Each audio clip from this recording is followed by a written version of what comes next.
Oke, assalamualaikum warahmatullahi wabarakatuh. Selamat sore teman-teman. Pada kesempatan hari ini saya ingin berbagi kepada teman-teman tentang tip reading atau membaca bit offer ya. Saya akan berusaha menjelaskan secara singkat, jadi tidak perlu di skip. Jadi saya jelaskan secara sesingkat mungkin dan semudah mungkin. Oke, sebelumnya jangan lupa subscribe ya. Anda tidak perlu membayar ilmu ini, cukup mensubscribe. Boleh juga traktir kopi atau kirim pulsa. Hehehe, bercanda. Oke, sebelum saya memulai, jadi penting ini saya sampaikan ke teman-teman bahwa sebelum memulai scalping, Anda perlu untuk menata ini psikologis teman-teman semua ya. Jadi tidak perlu langsung dengan dana besar, tidak perlu dengan lot besar, cukup memulai dengan lot kecil 10 lot, 20 lot.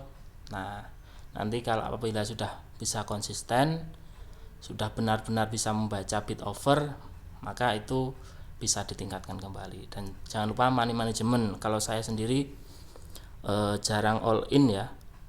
Jadi sekitar 20-30%.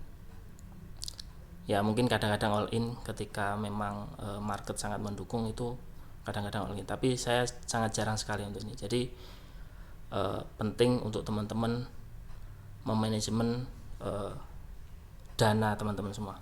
Oke, langsung saja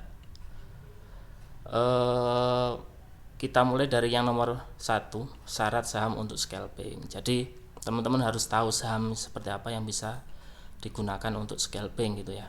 Nah, ini sudah saya tulis secara ringkas. Saya belajar semua ini ya, mohon maaf apabila ada kekurangan karena memang belajar secara otodidak ya. Belum pernah mengikuti kelas manapun, tapi alhamdulillah untuk scalping sudah cukup, win rate-nya sudah cukup bagus. Jadi saya memberanikan diri untuk sharing ke teman-teman. Oke, syaratnya sahamnya harus volatilitas tinggi. Oke, jadi volatil ini ya memang jangan tunggu lama-lama scalping, cukup hitungan detik menit itu sudah eksekusi. Jadi volatilitas ini dipengaruhi oleh pergerakan bid dan offer ya teman-teman. Jadi kalau bid offernya selalu bergerak, maka ya harganya selalu bergerak. Bisa teman-teman lihat dari bid offernya. Kalau bid offernya tetap diam aja stagnan gitu ya, harganya tidak akan bergerak kemana-mana. Oke, cepat berubah sudah jelas. Volumenya cukup, dan pastikan volumenya cukup, karena jangan sampai teman-teman bisa membeli tapi susah menjual gitu. Jadi teman-teman belinya 100 lot tapi ternyata volume bid offernya di saham tersebut cuma puluhan. Nah, itu kan bingung juga menjualnya kan. Dan kenapa volume cukup tinggi? Karena untuk volume yang kecil itu biasanya bandar-bandar kecil yang memainkan gitu. Jadi sangat riskan sekali untuk diguyur. Cukup ratusan juta saja sudah bisa membandari untuk saham-saham kecil itu. Oke, selanjutnya prinsip kenaikan harga. Sebenarnya teman-teman dengan memahami ini saja, prinsip kenaikan harga ini, saya yakin teman-teman itu sudah sangat mudah untuk memahami bid dan offer gitu. Jadi karena prinsip kenaikan harga itu seperti yang kita ketahui bahwa harga bisa naik itu kan ketika bid lebih besar daripada offer. Gitu ya teman-teman. Nah, itu saja sudah cukup. Jadi bisa kita lihat bid dan offernya lebih besar mana gitu kan. Nah, dan tentunya kita lihat summary-nya, jadi totalnya. Jadi totalnya bid biasanya ada di bawah itu. Total bid berapa, total offer berapa. Kalau saya pribadi minimal sama atau lebih sedikit gitu. Kalau yang lebih bagus ya 3 kali atau 4 kali lipat daripada offernya, itu lebih bagus. Jadi potensi saham naik. Begitu. Jadi prinsip seperti kita ketahui, pokoknya kenaikan harga itu bisa kita lihat dari pertik juga, 92 ke 93 misalkan. Nah, bidnya lebih besar daripada offer, harus seperti itu. Atau bisa juga seperti ini mungkin. Jadi bid bisa saja kecil, misalkan ini 50.000 gitu ya. 5.000 gitu. 500 dan sementara offernya 1980 gitu. Ini bisa naik enggak? Bisa sebenarnya, bisa. Asalkan apa, harganya sudah 93 dan offernya ini terus berkurang jadi 500 misalkan, atau jadi 100 gitu. Nah, asalkan offernya terus berkurang, bukan berkurang terus bertambah lagi jadi 1000 gitu, terus berkurang lagi jadi 10, bertambah lagi jadi 1000, 10.000. Nah, itu ada indikasi bahwa bandar sedang mendistribusikan ya, jadi membuang barang secara pelan-pelan. Jadi untuk potensi naiknya juga sulit gitu. Oke, seperti itu. Jadi pahami dulu prinsip kenaikan harga itu teman-teman ya, biar lebih mudah memahami bid dan offer. Selanjutnya fake bid, saya akan sedikit membahas fake bid. Jadi nggak selalu fake bid itu bertanda buruk ya. Jadi sebenarnya secara umum fake bid itu tujuannya adalah ini teman-teman. Kalau kita amati bersama-sama, fake bid atau banyak gitu, tujuannya adalah ini, menaikkan harga dan mendistribusikan barang gitu. Jadi sebelum distribusi ya harganya harus dinaikkan dulu gitu kan. Nggak mungkin kalau distribusi tetap harganya tetap di situ aja, itu namanya jual rugi. Jadi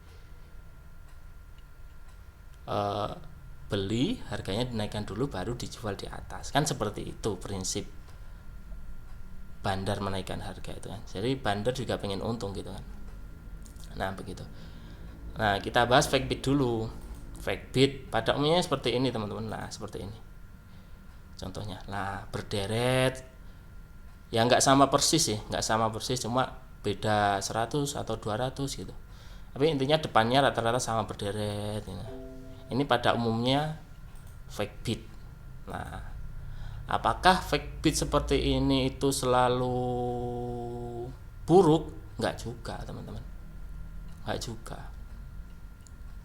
Jadi kita lihat fake bidnya dia tujuannya apa dulu, bisa kita deteksi dari pergerakan bid overnya.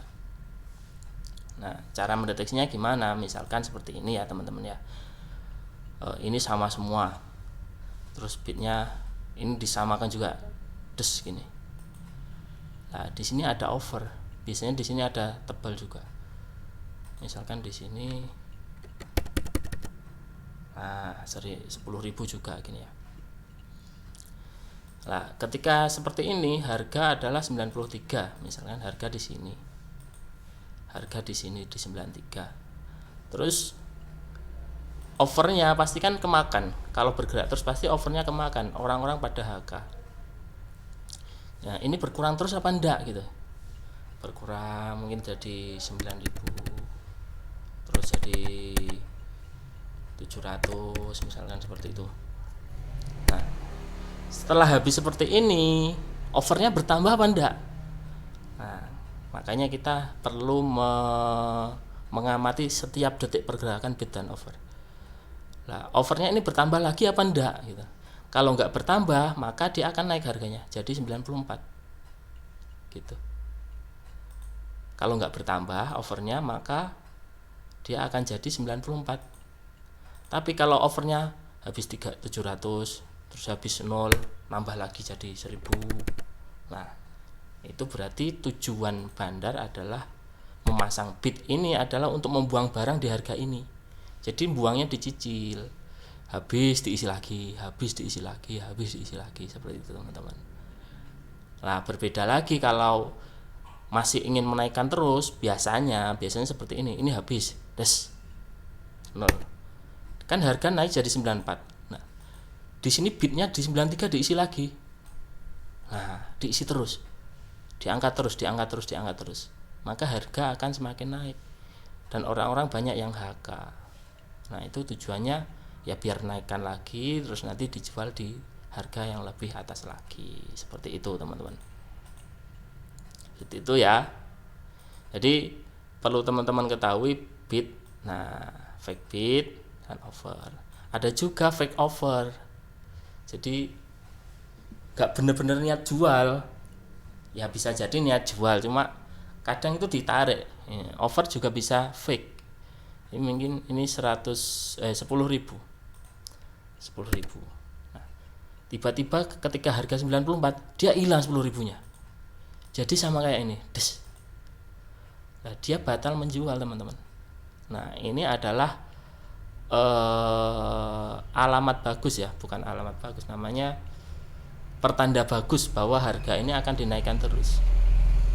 Atau tetap, atau mungkin ini tetap. Nah, tapi ketika harga 94, optimisme pasar ini masih tinggi. Jadi harga 94 ini habis lagi, habis 0. Ini bawahnya 0 ya. Ganti ke bid ya, ganti ke bid sini. Nah, harganya naik ke 95 dan ini terus habis walaupun dikasih lot 10.000 dari 100.000 ini tetap habis. Nah, berarti ini meskipun ada tembok tapi optimisme pasar masih bagus. Jadi saham akan tetap naik. Nah, begitu teman-teman. Jadi ketika ada fake bid, pokoknya prinsipnya itu kita beli HK, jualnya siap HQ. Nah, jadi untuk mengantisipasi fake bid seperti ini. Nah, misalkan fake bid beneran ya, fake bid beneran. Nah, ini tiba-tiba hilang. Terus hilang, tinggal ratusan ribu, ratusan lot. Ini tinggal retail kecil aja sini. Nah, apa yang terjadi? Ya otomatis seperti prinsip kenaikan harga, apabila overnya kan ini lebih besar, maka ketika bidnya lebih kecil maka dia akan turun. Ini namanya diguyur ini. Ya, barangnya sudah habis, udah bidnya dilepas aja gitu misalkan gitu. Nah, kalau seperti itu, kalau teman-teman udah terlanjur masuk misalkan di 93, hajar kiri saja. Hajar kiri. Hajar kiri di 92 gitu. Kejar. Nah, meskipun kadang-kadang nanti dicegat lagi sama diakum lagi di sini gitu. Bandar itu sangat menyebalkan sekali. Jadi kadang dicegat lagi di sini. Nggak peduli, jangan tunggu ini memantul di sini. Teman-teman harus langsung haki di sini. Teman-teman harus haki di 92. Kenapa? Ya kalau ini bukan fake bid lagi. Coba kalau teman-teman nggak haki misalkan ya, nggak haki, terus nunggu ini, oh ini kayaknya mantul misalkan di 100.000. Ternyata setelah dapat 88, 100.000-nya hilang, jadi 100 lagi. Nah, apa yang terjadi? Teman-teman yang rugi kan, cut loss-nya semakin dalam. Nah, beda lagi kalau kita sudah cut loss di situ, misalkan 92 tadi sudah haki 92 karena bidnya hilang semua. Ternyata dari 88 ini kita amati terus. 88 ini kayaknya mantul. Kita beli lagi, nggak apa-apa, nggak masalah. Jadi tidak perlu kita tahan sampai 88, kita cut loss di sini. Kalau memang ini ada potensi mantul lagi, ya kita beli di sini. Gitu. Nah, gitu sederhananya teman-teman. Jadi pokok prinsip ini sudah cukup teman-teman ini. Nah, prinsip kenaikan harga ini diterapkan setiap detiknya dalam memantau bid over. Gitu. Kalau bidnya hilang ya siap haki, kalau masih ke atas ya kita tetap siap haki jualnya. Jadi kalau scalping itu jangan diantrikan di harga atas overnya. Di harga atas overnya gini, misalkan harga 93, kita antrikan harga 94, bukan begitu. Ya kalau kejemput, kalau enggak gitu. Jadi kita banting kiri, jual di harga bid. Nah, teman-teman yang belum paham HK, haki, jadi HK itu membeli di harga overnya, semua biasanya itu kalau ya ini 93, kadang 92, harganya 92 tapi overnya 93, kita beli di 93-nya. Ini merah dan biru gini. Kalau haki ya kita jual di harga bid. Jadi kita nggak perlu antri, kita beli nggak perlu antri, jual nggak perlu antri. Gitu teman-teman. Jadi Teman-teman harus pahami itu. Nah, antisipasi sekarang antisipasi ya. Jadi untuk mengantisipasi fake bid ini tadi, teman-teman, kalau saya pribadi biasanya melihat broker summary. Ya, Proxum. Lihat Proxum. Jadi bandarnya ini sudah habis belum barangnya. Biasanya kalau masih pegang banyak ya akan berusaha dinaikkan terus, bidnya nggak akan dicabut. Kalau barangnya sudah habis ya siap-siap aja kapan-kapan sewaktu-waktu dicabut. Begitu teman-teman, sederhananya seperti itu. Nah, kapan harus beli dan jual ini teman-teman, jadi nggak harus langsung ada saham bagus langsung HK, enggak. Kalau saya pribadi enggak. Ini misalkan begini ya. Nah, kapan saya harus beli? Jadi biasanya begini teman-teman. Kalau harganya di sini misalkan ya, harganya 93. Nah, di sini ada bid tebal, di ini 93. Nah, saya lihat dulu 93 ini overnya. Kalau misalkan di sini ada cegatan 100.000. Nah, saya nggak akan HK dulu, lihat di sini. Karena ada tembok tebal di sini. Kalau di sini overnya habis misalkan. Kemakan habis, terus keisi lagi. Habis lagi. Keisi lagi misalnya seperti itu. Nah, itu saya nggak akan masuk. Nggak akan masuk karena itu sedang distribusi. Jadi kapan masuknya ya? Ketika ini habis harga kan naik 94. Lah kita tunggu di sini di tembok tebelnya ini. Ini dimakan apa enggak? Kalau ini habis juga. Habis, saya langsung HK di sini 94. Nah, ketika 94 naik. Nah, ini habis juga. Habis naik ke 95. Kita lihat lagi. Saya siap-siap HK di 94 lagi ketika di 95. Jadi langsung pasang sell, kita ikuti. Saya siap HK di 94. Kita ikuti 95 habis apa enggak ya gitu. Soalnya kadang kan gini-gini teman-teman. Jadi kita sudah beli, overnya hilang. Nah, di sini muncul lagi tembok lagi. Tiba-tiba muncul lagi. Ini yang repot kan. Makanya kita ketika beli itu ya siap-siap haki juga. Karena itu kadang-kadang di sini muncul, tiba-tiba muncul lagi besar. Nah, seperti itu. Jadi ketika sudah beli 94, saya siap haki di 94 juga. Ketika ini 95 enggak habis. Gitu. Ketika 95 habis ya tahan dulu ke 97 enggak kuat ya saya haki di 96. Seperti itu, teman-teman. Nah, sederhananya seperti itu.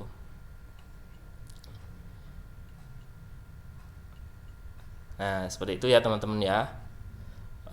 Saya ulangi lagi. Jadi prinsipnya sahamnya harus tepat ini dulu. Biasanya saya screening itu pakai open sama dengan low. Karena apa? Sudah saya jelaskan. Kalau yang satu grup, kenapa open sama dengan low? Karena ini dapat disimpulkan bahwa harganya tidak bergerak turun setelah harga itu open, gitu loh kan.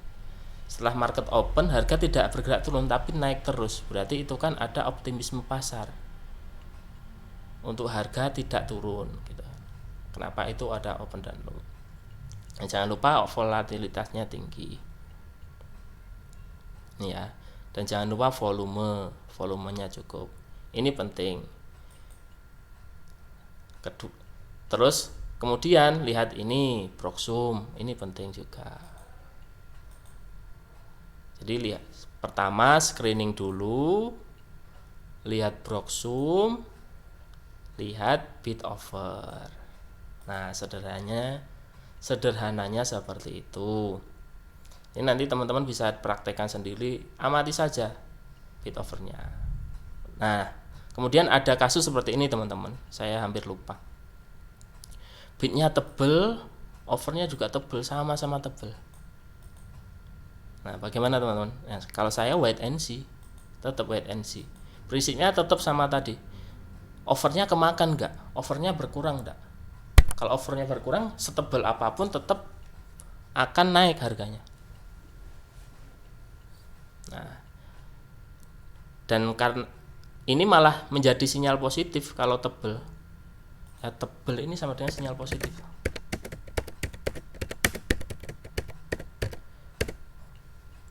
Karena apa? Meskipun gerakannya itu nggak cepet ya, berarti bisa memasang over, berarti kan dia punya barang, iya kan?